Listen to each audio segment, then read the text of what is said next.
صورت بقرہ احوال بنی اسرائیل ہم کر رہے ہیں۔ اگلی آیت کی تفسیر دیکھیں گے۔ ام تریدون ان تسالوا، یہود مدینہ پیارے نبی صلی اللہ علیہ وسلم سے الٹے سیدھے سوالات کرتے رہتے۔ یہ چاہتے تھے کہ دین میں کوئی نہ کوئی فتنہ برپا رہے اور دین میں کوئی نہ کوئی نقص نکلے۔ یہ اس کوشش میں کامیاب ہونے کے لیے مسلمانوں کو بھی اکساتے کہ تم ایسے ایسے سوال کرو۔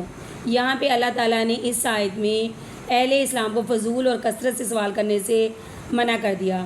حضور صلی اللہ علیہ وسلم سے سوال کرنے سے منع اس لیے کیا گیا کہ اگلے آیت کی تفسیر میں دیکھیں گے۔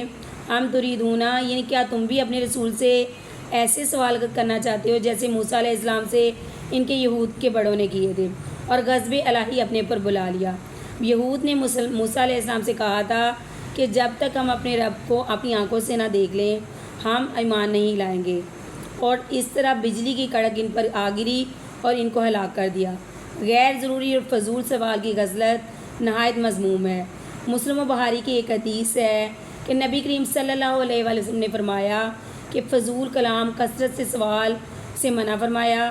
حضرت صلی اللہ علیہ وسلم سے سوالات کرنے کی ممانعت ایک اور مقصد سے بھی ہوئی کہ بار بار سوال کرنے سے اپنے اوپر پابندی اور مشکلات کا اضافہ کرنا ہے۔ آسان حکم کو مشکل ہو جاتا ہے۔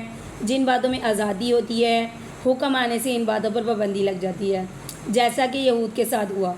جب اہل اسلام کو غیر ضروری سوالات کرنے سے منع کیا گیا تو جو غیر ہیں ان کو تکبر اور سرکشی سے سوال کرنا گویا کفر ہے۔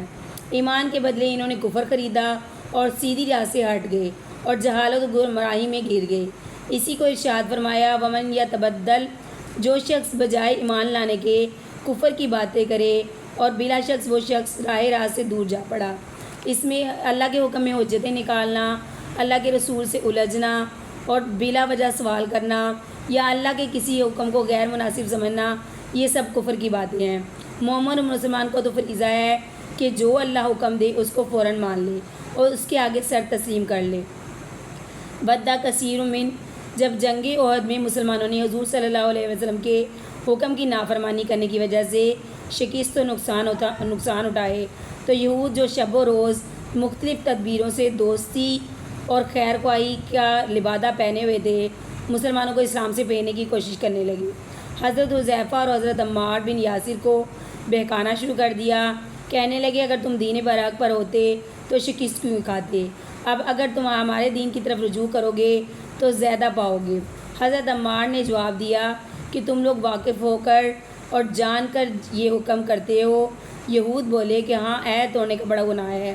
حضرت عمار نے فرمایا تو میں نے اللہ سے عہد کر لیا ہے، جب تک میں زندہ ہوں دین اسلام پر قائم رہوں گا اور رسول برحق سے نہیں پھروں کہ حکم سے نہیں پھروں گا۔ لیکن تم لوگ جو ہے یہود ہو کر معاہدات اور عہد کو توڑ بیٹھے۔ اس کے بعد حضرت حذیفہ نے جواب دیا کہ میں اس بات پر راضی ہو چکا کہ اللہ میرا رب ہے اور محمد اس کے پیغمبر ہیں۔ اسلام میرا دین ہے، قرآن میری کتاب ہے، کعبہ میرا قبلہ ہے۔ اس کے بعد ہر دو حضرات حضور صلی اللہ علیہ وسلم کی خدمت میں حاضر ہوئے اور واقعہ بیان کیا۔ اس وقت یہ آیت نازل ہوئی جس میں ارشاد ہوا ہے کہ اے مسلمانوں، یہ یہود قرآن اور دین میں طرح طرح کے شبہات نکالتے ہیں اور مسلمانوں کو بہکاتے ہیں، جس کی اصل وجہ یہ ہے کہ اکثر اہل کتاب کی دلی خواہش اور تمنا یہ ہے کہ کسی طرح تم کو ایمان اور اسلام سے پھیر کر کافر بنا دیں، اور کوئی نہ کوئی جو ہے یہ ہیلا بہانہ تلاش کرتے رہتے ہیں۔ ان کے جو گندے نفس ہیں وہ اسی لیے پیدا ہوئے ہیں کہ یہ مسلمانوں کو بہکائیں اور مسلمانوں کو بھی دین سے پھیر دیں۔